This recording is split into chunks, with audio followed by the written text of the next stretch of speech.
안녕하십니까. 문제풀이 36번 145쪽에 나온 문제부터 문제풀이를 해보겠습니다. 지압선도에서 표시되는 넓이는 무엇을 나타내나? 지압선도가 압력하고 그 다음에 이 최적, 피스톤의 움직이는 그 내용을 가지고 일부 사이클을 한번 그려보면 이런 식으로 되어 있는 그 디젤 엔진의 그 디젤 사이클, 저속 디젤 엔진의 경우에죠. 이 PV 선도가 이제 지압 선도라고 볼 수 있는데, 여기에 나오는 이 면적을 과연 뭐라고 그러냐. 36번에 그 문제를 나타내는 거, 그걸 묻는 문제거든요. 그건 일을 나타냅니다. 일. 얼마만큼 일을 할 수 있느냐 하는 지압선도 내에서의 면적은 1이다 라고 하시면 될 겁니다. 그 다음 37번. 사행정 사이클 4기통 엔진이 3개의 시린더가 폭발을 끝내려면, 이게 참 많이 나오네요. 쉬우면서도 조금 혼돈하기 좋아서 그러는 거 본데, 사행정 사이클 4기통 엔진 3개의 시린더가, 그러니까 다시 말하면 720도 회전하면서 4개의 시린더가 폭발을 끝내죠. 720도 회전, 2회전하면. 그러니까 720도를 넷으로 나누면 아까 180도마다 동력 행정이 일어난다고 했죠, 폭발이. 그죠? 그러면 180도 3개의 시린더가 하려니까 몇 도예요? 540도가 회전을 하면 3개의 시린더가 폭발을 끝낼 수가 있습니다. 그러니까 답은 540도 회전해야 된다. 이게 답이 될 것이고요. 그 다음 38번. 사행정 기관 중에서 동력을 발생시키는 과정, 동력 행정 또는 폭발 행정이라고 한다고 그랬었죠? 그러니까 38번의 답은 3번이 되겠습니다. 그 다음 39번.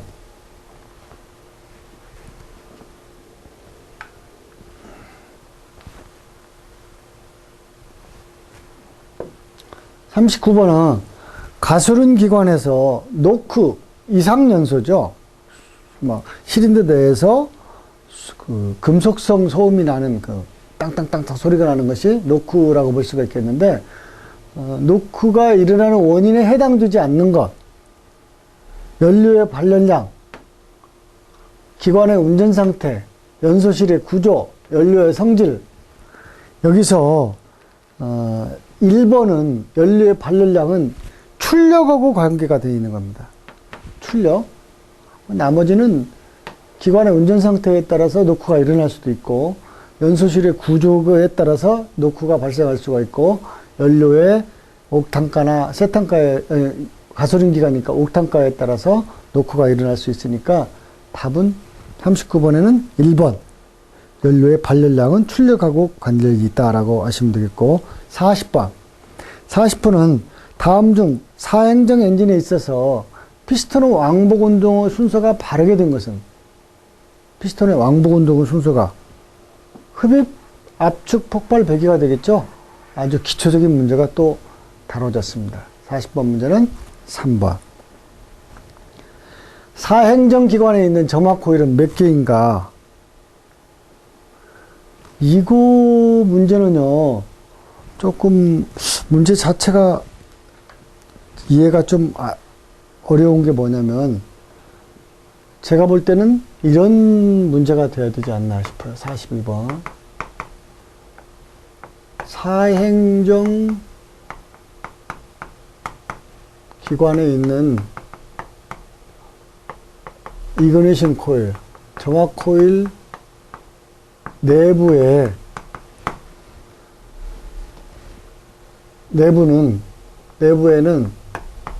몇 개의 코일로 이루어져 있는가? 이걸 묻는 것 같아요. 41번의 뒤에 그 문제풀이한 설명을 보면 코일은 일반적으로 뭐 1차 코일이 있었고 2차 코일이 있었죠.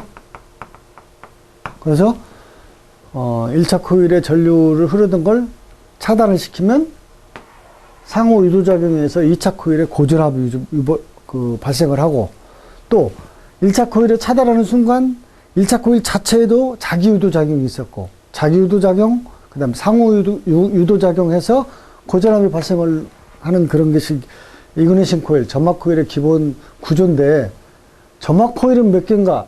이것이 2개다.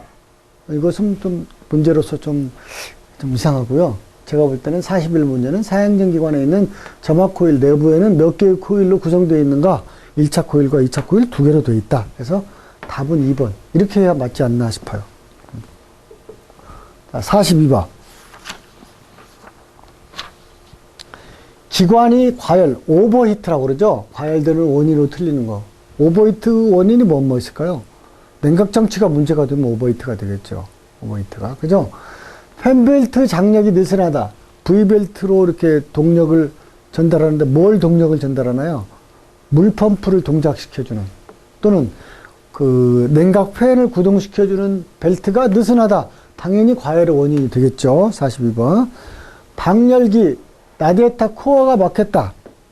마찬가지로 충분한 양 방열이 안 되니까 기관이 과열될 것이고, 세 번째, 방열기 용량이 클 때, 라디에이터 용량이 크다? 과열은 안 되겠죠? 혹시 걱정될 만한 건 뭐가 있을까요? 너무나 관행되니까, 오버쿨이 되는 거 아닌가? 답은 3번이 되는데, 4번은 뭔가요? 온도 조절기, 서모스태트가 닫혔을 때, 응? 서모스태트가 닫혔을 때, 그 다음에 냉각 수량이 부족할 때, 이때는 전부 다 어때요? 온도 조절기가 닫혔다 열렸다 해야 되죠. 온도에 따라서. 근데 닫혀 있으면 과열의 원인이 될 것이고, 냉각수가 부족해도 과열의 원인이 될 것입니다. 라디에이터 용량, 방열기 용량이 클 때는 과열하고는 전혀 다른 쪽의 그 문제가 되겠죠. 정답은 42번은 3번이 될 겁니다. 43번. 가솔린의 연료에 엔티노크성을 표시한 것을 뭐라고 그런다 그랬죠? 옥탄가라고 그랬죠. 옥탄가. 옥탄가는 어떻게 정의가 되어 있었죠? 옥탄가.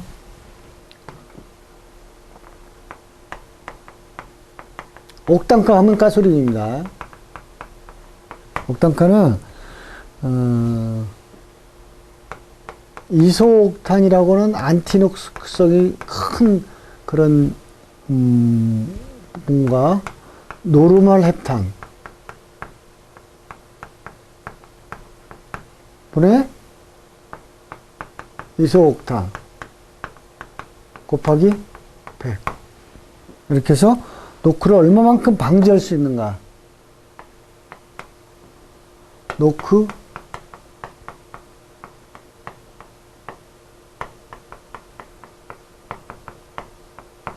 옥탄가는 가솔린 엔진의 노크 방지 수치라고 보면 되는데, 이런 계산에 의해서 옥탄가가 결정이 된다라고 보면 될 것입니다. 옥탄가가 높으면 높을수록 어쨌다는 얘기예요.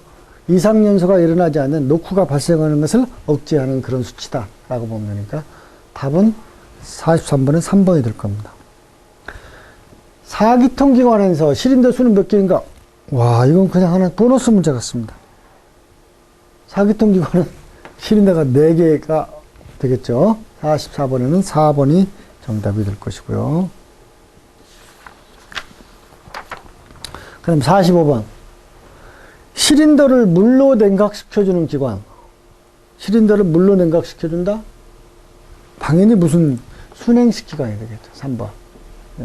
근데, 엔진의 냉각 방식에 뭐가 또 있나요? 순행식 말고 공기에서 냉각시키는 공냉식이 있었죠? 공기 냉각식 기관. 자, 46번. 실린더에서 측압. 측방향으로 받는 압력입니다. 무엇을 말하는가? 실린더에서 측압이란 압축 행정에서 피스톤의 상승을 방해하는 압력? 이건 아닙니다.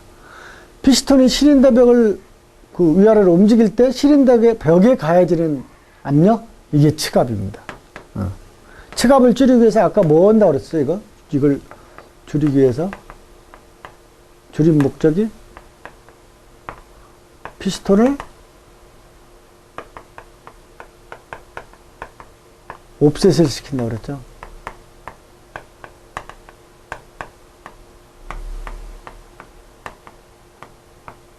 피스톤을 옵셋을 시킨다고 그래요. 그 다음에 배기 행정에서 피스톤의 상승을 방해하는 압력, 이것도 아니고, 피스톤이 하강할 때 커넥팅 로드를 요동으로, 이것도 아니고, 커넥팅 로드 길이와 행정에 관계되며 동력 경제에서 가장 작다, 이것도 아니고, 치갑, 측방향으로 받는 힘인데, 답은 뭐예요? 피스톤이 실린더 벽을 움직일 때, 피스톤이 실린더 안에서 움직일 때, 실린더 벽에 가해지는 압력을 치갑이라고 그런다. 그걸 방지하기 위해서 피스톤의 옵셋을 일부는 만들기도 한다라는 그런 내용을 설명을 해줬었죠. 그 다음 47번. 열 정산에서, 정산이라는 건 뭘 이렇게 계산하는 거죠. 냉각에 의한 것이 30%, 배기에 의한 손실이 30%. 그러면, 100%에서 빠지는 게 뭐예요? 냉각에 의해서 30% 빠졌죠. 또, 무엇에 의해서 또 빠졌어요? 배기에 의해서 30% 빠졌죠. 나머지는 몇 %예요? 40%뿐이 안 남았죠. 60% 빠졌으니까. 그죠? 40%인데, 기계 효율이 80%래요. 0.8을 곱해야 되겠죠. 응? 기계 효율로 인해서 또, 기계 효율이 100%라면 40%가 전부 다 열로 우리가 필요한 동력을 얻는 데 사용하겠지만, 그 기계적인 힘이 또 20%를 또 손실이 있으니까 80%만 있을 수 있으니까 40% 곱하기 0.8 하니까 몇 %입니까? 32%. 요 4번이 47번에는 정답이 되겠습니다. 자, 그 다음 48번.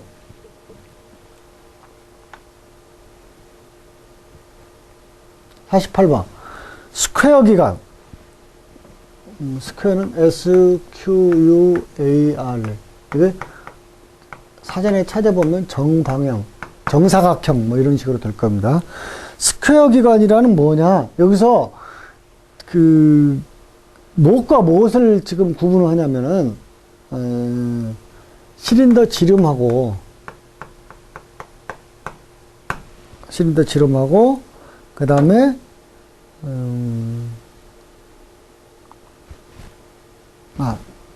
실린더 지름하고 내경, 그것도 내경, 그 다음에 행정하고 를 비교를 해서 1대1이 돼 있다. 1대1인 경우는, 같은 경우 1대1인 경우를 정방형 엔진. 근데 거기서 또 구분되는 게 있었죠. 요것에 따라서 단행정 엔진이 있었고 장행정이 있었죠. 단행정 엔진은 오히려 피스톤이 움직이는 행정보다도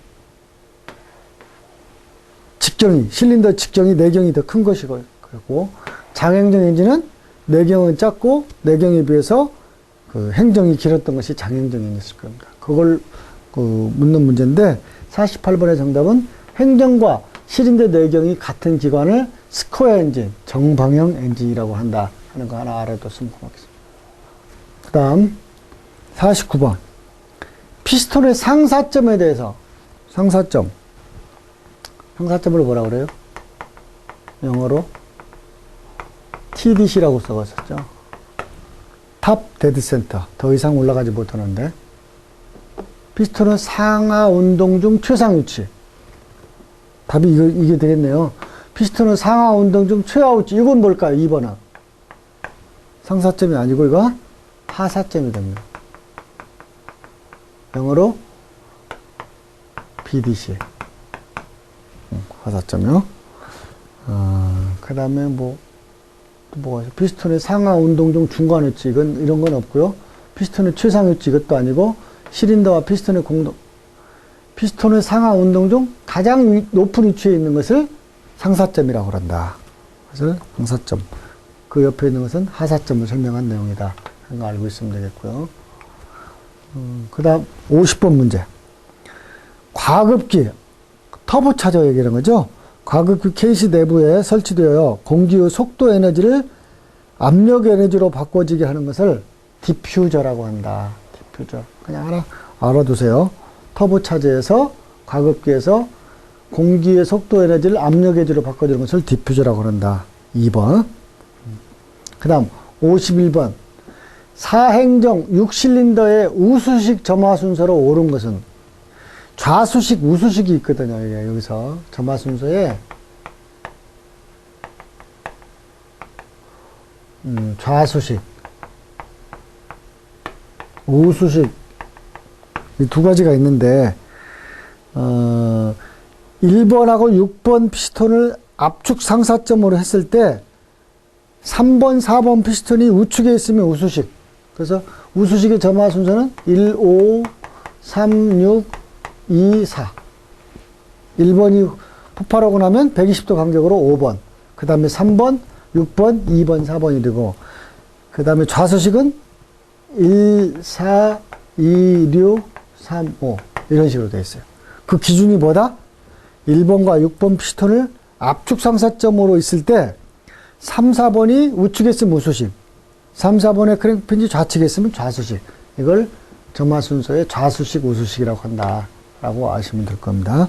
그래서 우수식은 3번, 1, 5, 3, 6, 2, 4의 그 점화 순서를 가지고 있다. 될 것이고요.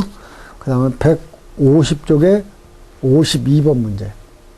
가솔린 기관의 내폭제로서 대표적인 거. 내폭제가 뭡니까?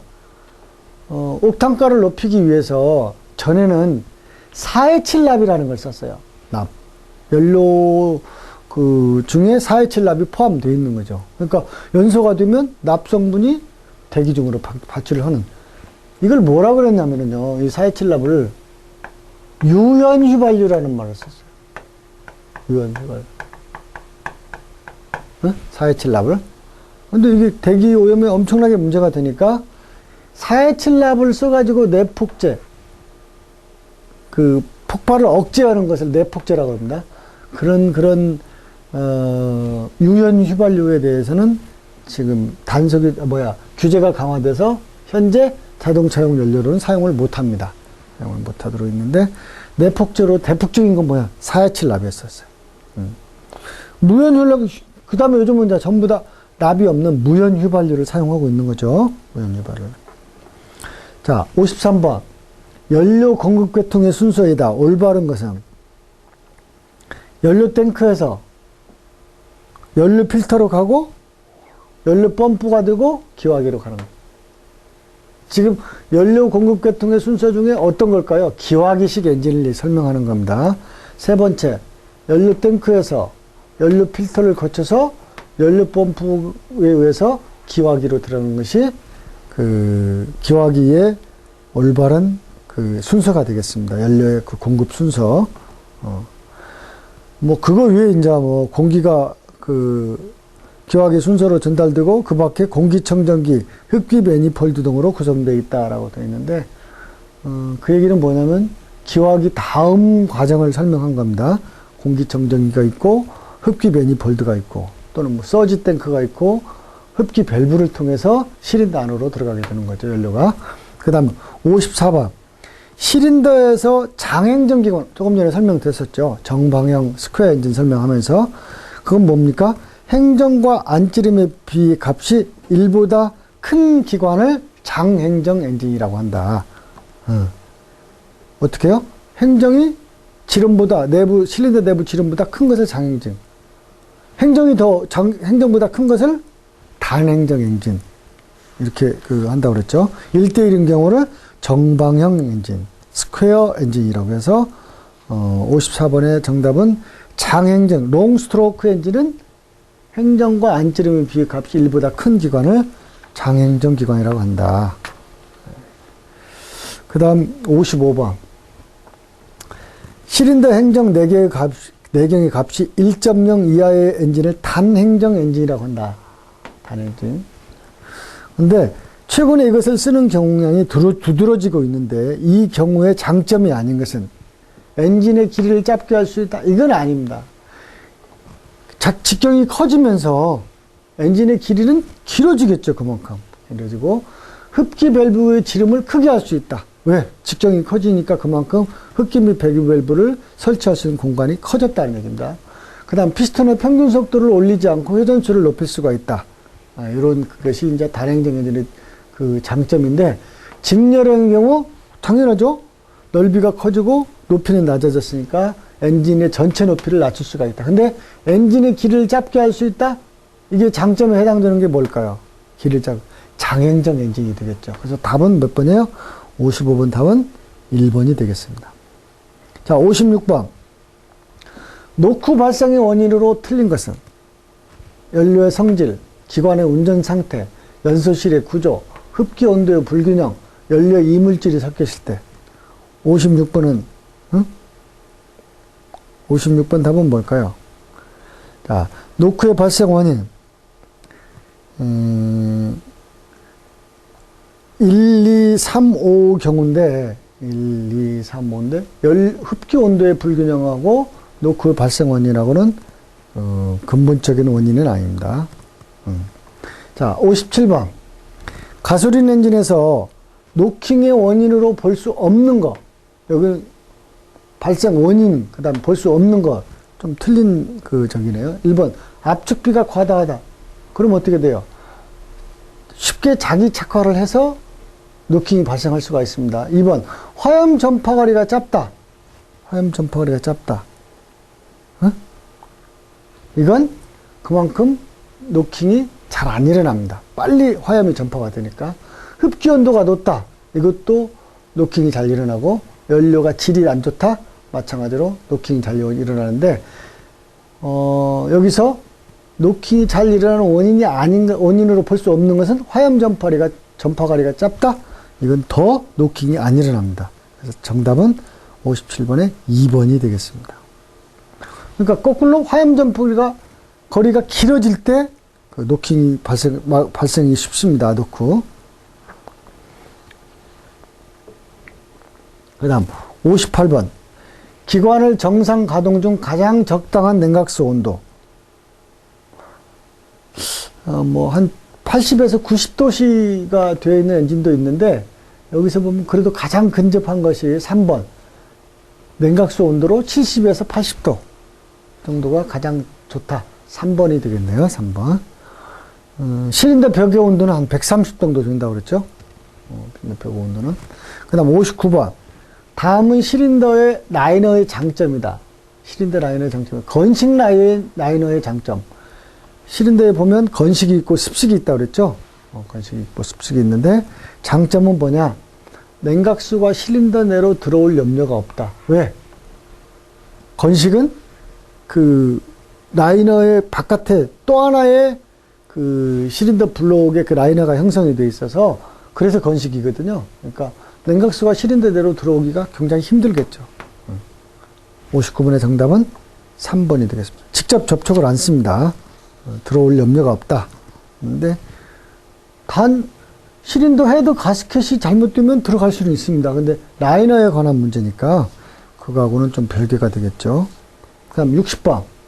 어느 가솔린 기관의 제동 연소 소비율이 1시간당 1마력에 250g이 소비가 된다. 이때 열효율은 몇 %인가? 단 연료의 저유 발열량은 1000kcal per kg입니다. 1kg당 1000kcal입니다. 이게 이제 좀 꽤 어려운 계산 문제가 되겠는데요. 여기서 알아야 될 것이 뭐가 있냐면, 이 kcal를 마력으로 고쳐야 돼요. 마력으로. 마력으로 고치면 1마력은 일반적으로 75kg 중 메타 퍼 세크잖아요.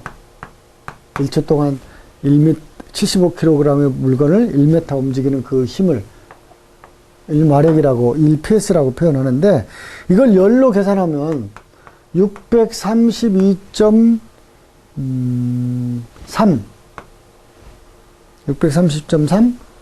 킬로칼로리 per hour 이렇게 돼 있어요. 632.3 킬로칼로리 per hour. 그러니까 이 60번 문제는 어떻게 풀어야 되냐면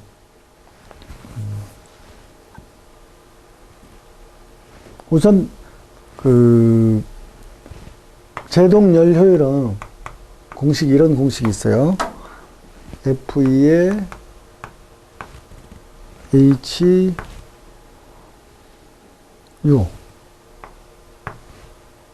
그 다음에 632.3 곱하기 1 곱하기 100. 근데 여기서 FE가 얼마 나왔어요? FE가 0.25 25%라고 그랬죠? 효율이. 거기에다가 HU는 저희 발열량 100만. 그 다음에 623.3 곱하기 1 곱하기 100. 그래서 풀면 얼마가 나오냐면 26.3%가 나온다고. 답은 60번의 정답은 3번 26.3. 그러니까 여기서 키포인트로 알아야 될 것은 1마력은 킬로그램 중 메타로 했을 때는 75kg 중 메타 퍼 세컨인데 열로 계산할 때는 632.3 킬로칼로리 퍼 아워다. 시간이다. 1시간당. 요것을 이제 환산을 해야 되기 때문에 이것을 아는지 모르는지 그걸 묻는 문제 같습니다. 좀 연력학적으로 고급형 문제입니다. 어려운 문제. 60번. 자, 그 다음 61번. 시린더 헤드 볼트를 조일 때 토크렌치를 쓰는 이유는 뭐냐? 이건 2005년도 부산시 제한경쟁 운전직 시험 문제 나왔던 거네요. 토크렌치를 쓰는 건요, 단순합니다. 뭐죠? 규정동 값으로 조일 수 있을 때. 그 각 기관마다 그 헤드볼트를 보통 아무리 숫자가 적다고 하더라도 최소한 6개 이상 이런 식으로 그 개수가 많고 또 헤드 자체가 꽤 넓다 보면 볼트가 여러 개 이렇게 조일 수가 있겠죠. 그죠? 이런 경우에는 각 볼트마다 얼마의 토크로 조여주라 하는데 그 토크는 조임 토크이기 때문에 우리가 손으로 이렇게 육감으로 하거나 그러기에는 조금 약간의 어려움이 있어서 특수공구인 토크렌치를 사용을 하면 그 토크 이상이 되면 조여지지 않고 그냥 딱딱 소리만 나면서 헛돌아가는 그 공구 자체가 그런 렌치가 있어요. 그걸 토크렌치라고 하는데 반드시 규정동 값으로 조이기 위한 목적으로 토크렌치를 쓴다라고 하면 더 이상 다른 이론이 필요 없습니다. 그 다음 62번.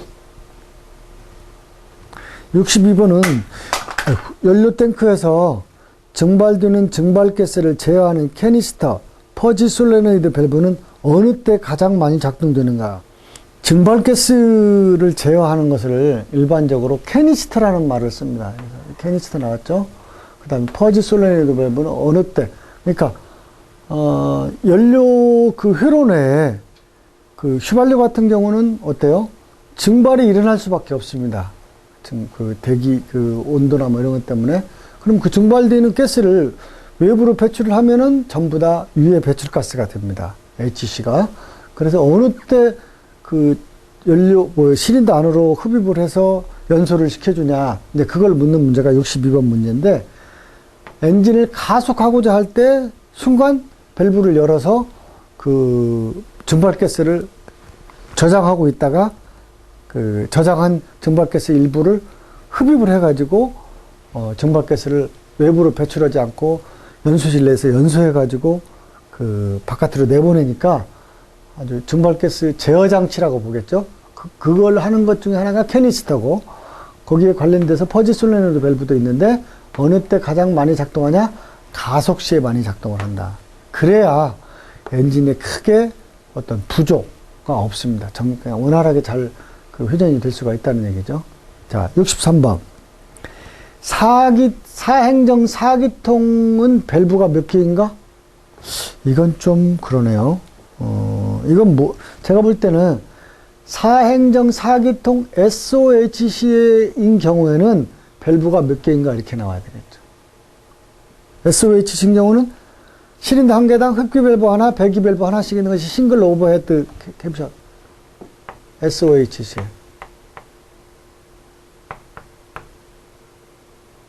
이거 어때요? 1실린당 흡기 하나, 배기 하나, 그렇죠? 4실린더니까 밸브가 몇 개가 돼야 될까요? 8개가 되겠죠. 8개가. 근데 만약에 여기는 사행정 4기통 밸브가 몇 개인가? 아니, 이게 SOHC인지 DOHC. 만약 DOHC 같으면 이 배가 되겠죠. 16개. 응? 16개가 없는 것 보니까 문제는 여기에 뭐가 돼요? 전부 다 SOHC가 맞는 것 같아요. DOHC는 아니에요. 응? 알겠죠? 그럼 정답은 2번. 8개다. 그 다음, 64번. 154쪽입니다. DOHC 엔진은 밸브 수가 몇 개인가? 사행정 4기통의 경우. 이건 제대로 지금 해놨네요. 아까는 SOHC를 안 써놨는데. 이건 몇 개요? 1실린더당 몇 개가 있었죠? SOHC는 2개인데, 더블 오버헤드 캠샤프트 DOHC는 1실린당 흡기 밸브 2개, 배기 밸브 2개. 이게 기본이거든요. 그러니까 4기통인 경우는 몇 개가 될까요? 4, 4, 16, 16개가 되겠죠? 그죠? 16개. 4번이 되겠습니다. 거의 배가 있는 겁니다. 근데 요즘에 일부 엔진은 흡기 쪽은 2개, 그 다음에 배기 쪽은 1개. 그러니까 1실린당 흡기 2개, 배기 1개. 3개씩 있는 경우도 없지 않아 있는데, 일반적으로 DOHC가 처음에 나올 때는 배기 2개, 흡기 2개, 뭐 이런 식으로 되니까 4개씩 해서 4기통이다. 4, 8이 32, 4, 4, 16 해서 16개가 되겠습니다. 다음 65번. 4실린더 가솔린 기관에서 링의 수가 4개이고, 링 1개의 마찰력이 0.2kg 포스이고, 피스톤의 평균 속도가 15m/s일 때 링의 마찰 손실 동력을 구하시오. 했는데, 마찰 손실 동력을 보면, 75분의 FV 이렇게 표시를 하는데, 여기서 F는 뭐예요? F는 총 마찰력.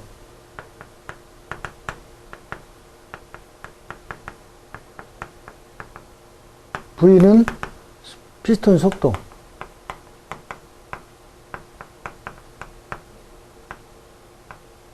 피스톤의 속도. 근데 총 마찰력은 지금 어떻게 될까요?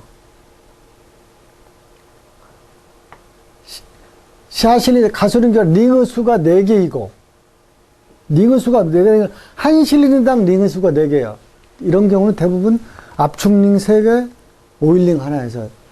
그러니까 전부 다 한번 계산을 해보면, 4실린더에서 4개씩 있다고 그랬죠. 4 곱하기 4. 그 다음에 링 1개당 0.25kg으로 장력이 발생을 하고, 거기에 속도가 얼마예요? V가 15m로 갔는데 1로 따지려니까 75로 나눠야죠. 마력으로 따져야 되니까. 그랬더니 얼마 나왔어요? 0.8마력이 나왔어요. 답은 0.8. 이 공식을 알아야 된다는 얘기예요. 여기서 손실 마력이라고 하면 피스톤 링이 몇 개 있느냐, 한 개당 얼마만한 힘으로 실린더 벽을 누르고 또 얼마만큼 빨리 움직이냐, 그걸 나타내는 것을 마력으로 나타내야 되니까 75로 나눠진 겁니다. 1마력이 1초 동안에 75kg의 힘을 1m 움직이는 게 1마력이 있었잖아요. 그래서 이런 공식이 나올 수가 있습니다. 그 다음 66번. 어떤 가솔린 기관의 간극 체직이 행정 체직의 40%다. 이 기관의 압축비는 얼마인가?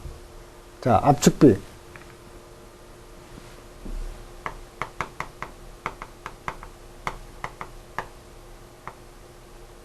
압축비 입시로는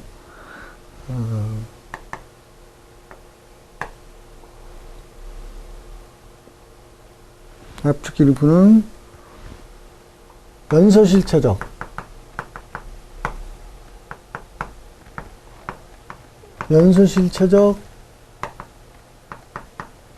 더하기 행정체적. 이것이 압축비입니다. 압축비 구하는 공식인데 이걸 다르게 표현하면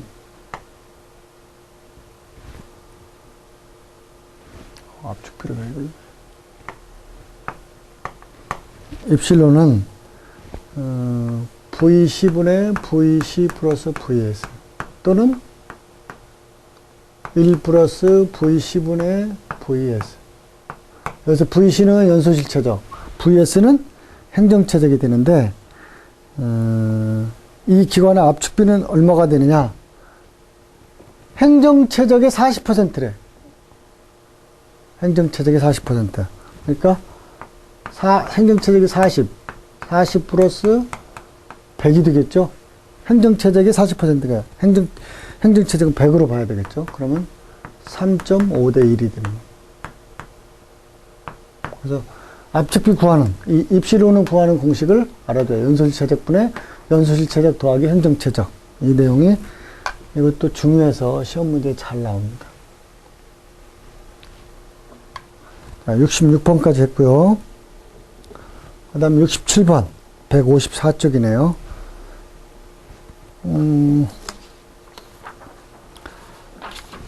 실인대 헤드의 평면도 점검 방법이다. 그러니까 실인대 헤드는 꽤 넓으니까 엔진에서 사용하다 보면 그 면이 이렇게 그 변형이 생기는 수가 있어요. 예를 들면 실인대 헤드가 뭐 이런 식으로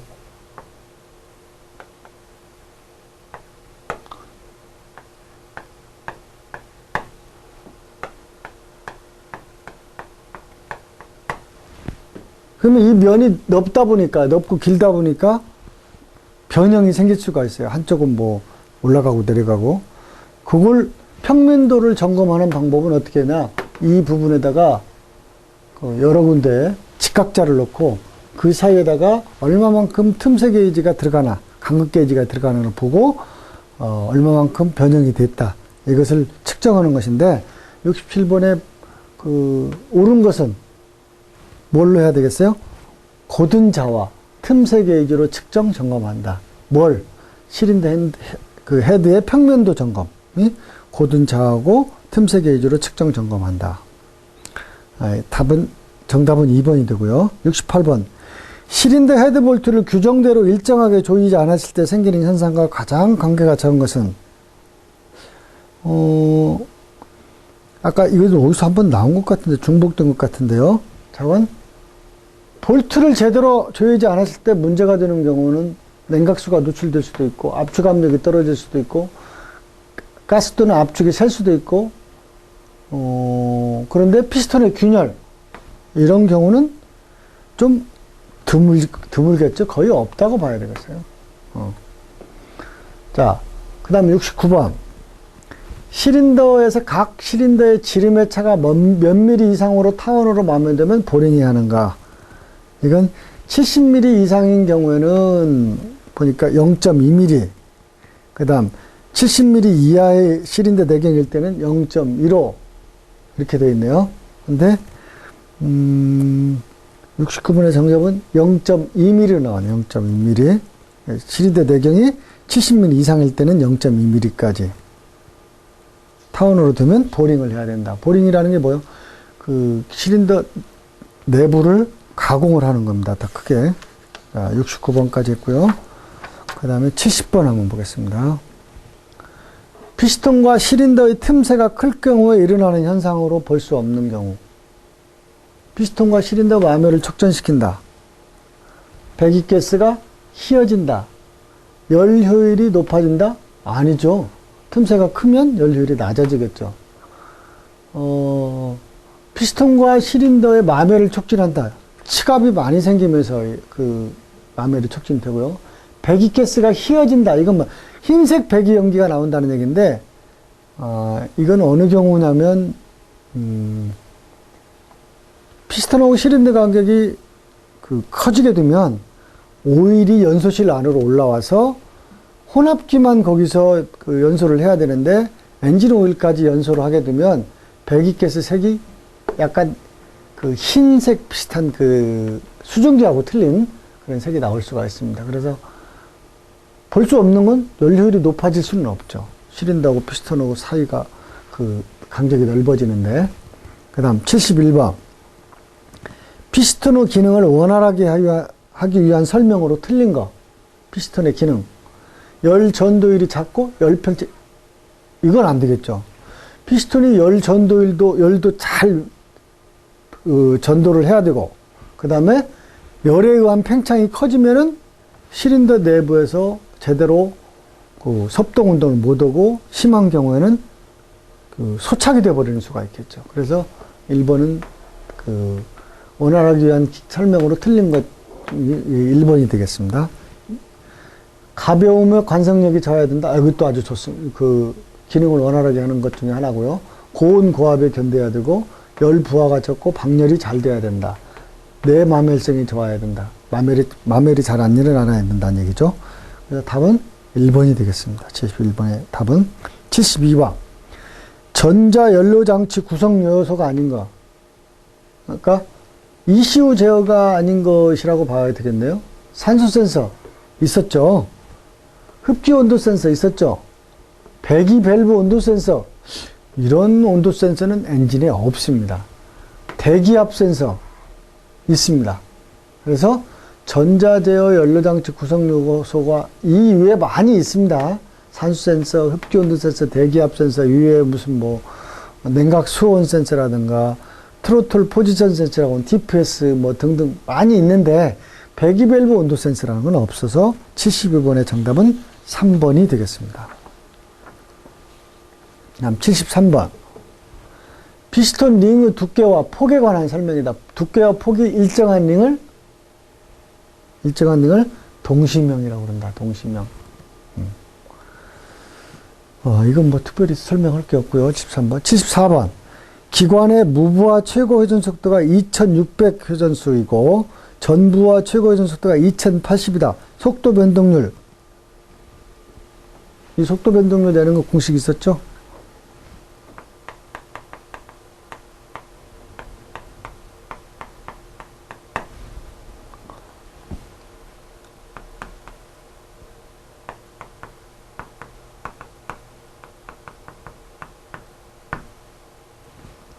그 다음에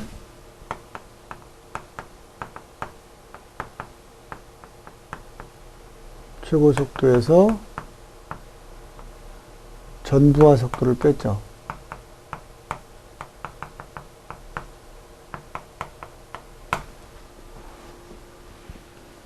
변동률은 전부하 속도에서 무부하 최고 속도에서 전부하 속도를 빼고 곱하기 100을 해서 값을 구하는데, 이때 전부하 속도가 여기서 얼마였었나요?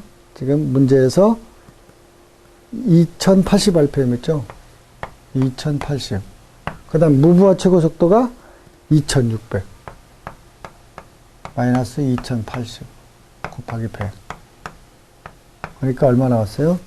그래서 25%가 나왔나요?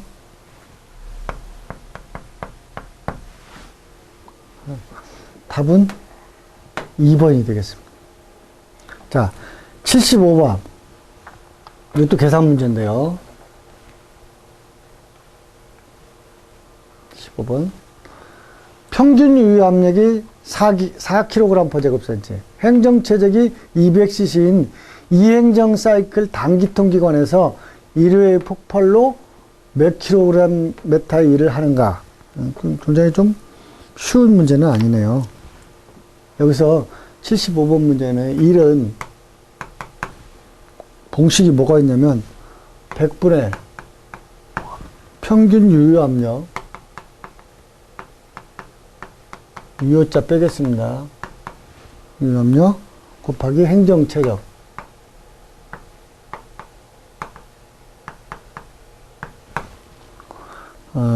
이게 이제 그 일을 나타내는 건데, 100분의 평균 유압력이 얼마였나요?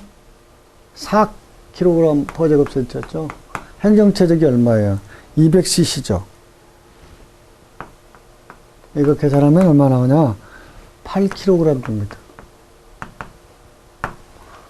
평균 유압력이 4kg에 있는 그런 엔진, 행정체적이 200cc인 투사이클 기관의 단기통 기관에서 1회 폭발로 할 수 있는 일은 이런 공식에 의해서 8kg 중 메타가 나왔습니다. 답은 5번이 되겠습니다. 그 다음 76번 158쪽이요. 평지에서 이상이 없던 자동차가 고지대에서 엔진의 그 정상적인 운전이 안 된다. 배출가스가 유난히 검게 나타난다. 어떠한 센서 고장이냐. 그러니까 자동차가 평지를 주행하느냐 고지를 주행하느냐에 따라서 공기의 밀도가 달라지기 때문에 공연비를 조정해 주는 것을 별도로 해줘야 됩니다. 그 연료와 공기의 혼합 비율을 그걸 맡아서 하는 것이 뭐냐? 대기압 센서예요. 대기압 센서. 그래서 76번의 답은 지대에 따라서 뭐 달라지는 것을 센싱을 한다? 대기압 센서라고 보시면 될 겁니다. 대기압 센서. 그 다음 77번. 피스톤 링의 역할로 맡는 것은 크랭크 축을 회전시킨다? 이건 아니죠. 피스톤을 보호한다? 열팽창을 돕는다? 기밀작용을 한다. 그 중에서 기밀작용. 또 무슨 작용이 있었죠? 피스톤 링이 하는 작용. 오일 제어 작용도 있었죠. 그 다음에 피스톤에서 발생된 그 열을 실린더 벽을 통해서 냉각수를 통해서 열 전도하는 냉각 작용도 있었고, 전도 작용 역할로 만든 것은 77번은 기밀 작용을 한다. 어떻게 보면 피스톤 링의 가장 큰 작용이 기밀 작용 아닌가 싶어요. 답은 4번. 자, 78번 문제. 피스톤에 대한 설명으로 틀린 것은 각 피스톤의 중량차는 7g 이상에 대해서는 안 된다. 피스톤과 커넥팅 로터의 조립품인 경우 중량차는 49g 이내야 된다. 이게 30g 이내야 된다는 그런 그 정비 그 규정이 있습니다. 그래서 78번의 답은 2번이 되겠습니다. 자, 79번. 다음 중 피스톤이 갖춰야 할 조건으로 틀린 거. 열팽창이 작아야 되는 거죠. 근데 여기서 열팽창이 커야 된다라고 되어 있기 때문에 열팽창이 크면 어떻게 될까요? 시린더하고 실린더 내부에서 섭동할 때 움직일 때 달라붙게 되겠죠. 잘못하면. 열팽창이 최대한 작아야 된다. 그래서 정답은 79번에 2번이 되겠습니다. 80번. 자동차 배출가스의 종류가 아닌 거. 배기가스, 블루바이가스, 연료 증발가스. 이것도 아마 시험 문제에 나올 만한 건데요. 자동차에서 나오는 배출가스는 연소에서 나오는 배기관에서 나오는 배기가스가 하나 있고요. 여기. 그 다음, 압축이나 팽창 과정에서 새어서 나오는 블루바이가스가 있어요. 근데 여기서 배기가스가 있고, 블루바이가스라는 게 있고, 연료 증발가스가 있어요.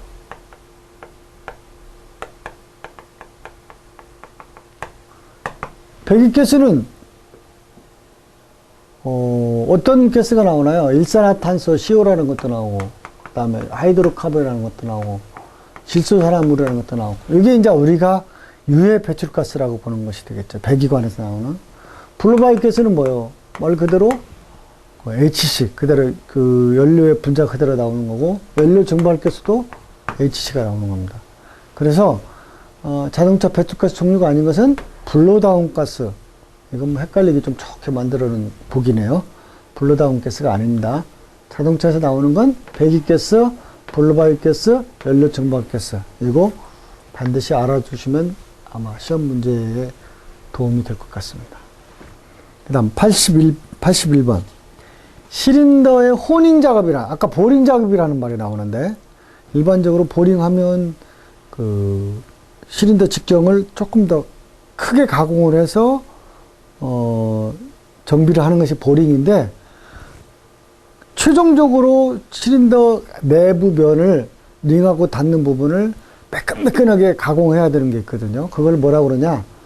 기계 가공해서 호닝이라는 말을 씁니다. 호닝. 보링 작업을 한 후에 다듬기 작업이다.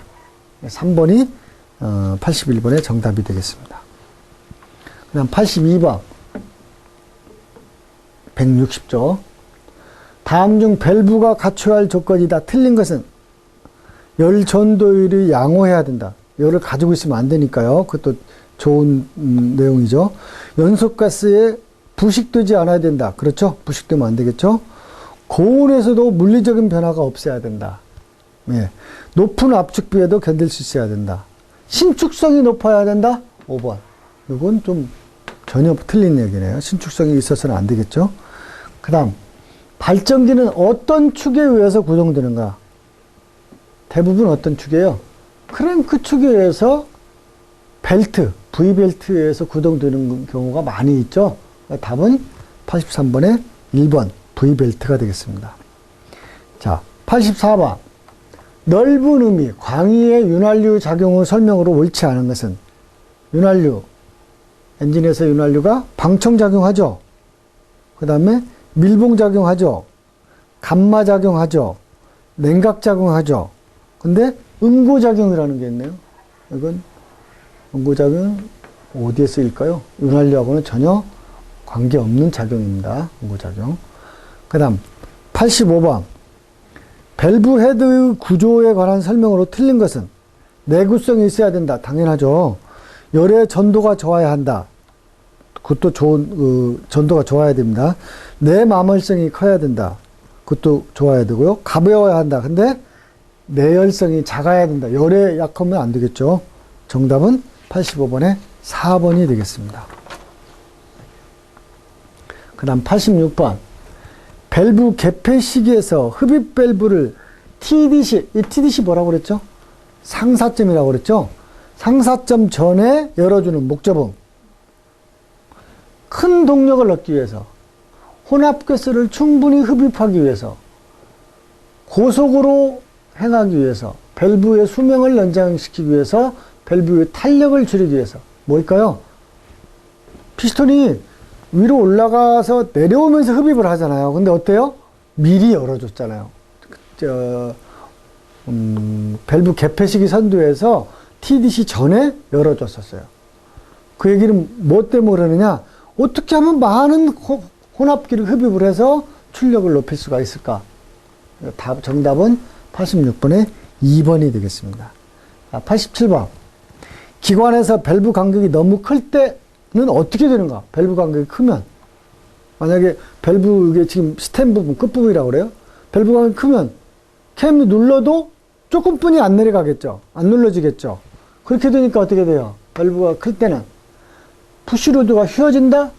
이건 아니고, 밸브 스프링이 약해진다? 이것도 아니고, 밸브가 확실하게 밀착되지 않는다? 이런 경우, 지금 세 군데는 거의 다 밸브 간격이 규정보다 작을 때 일어날 수 있는 확률이고, 밸브가 완전하게 열어주질 못한다. 개방되지 않는다. 어느 때? 밸브 간격 규정보다 클 때. 이건 좀 알아뒀으면 되겠습니다. 그 다음 88번. 밸브의 오버랩이란 무엇인가?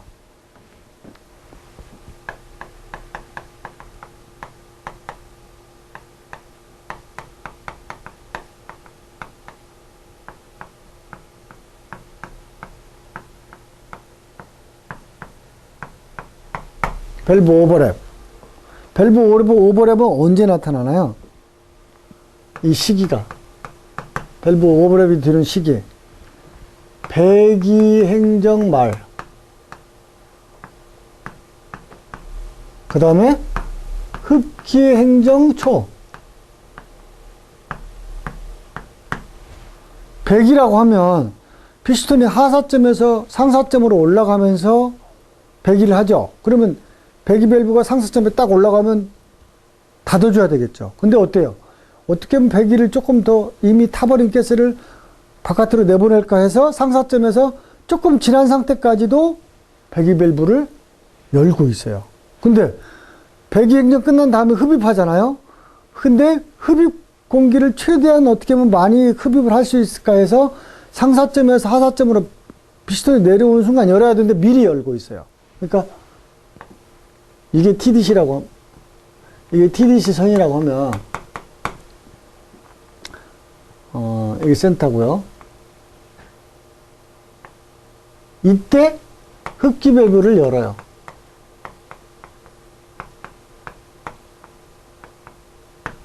흡기 밸브 열어요. 그리고 배기 밸브는 언제쯤 닫냐? 이때 배기 밸브를 닫아요.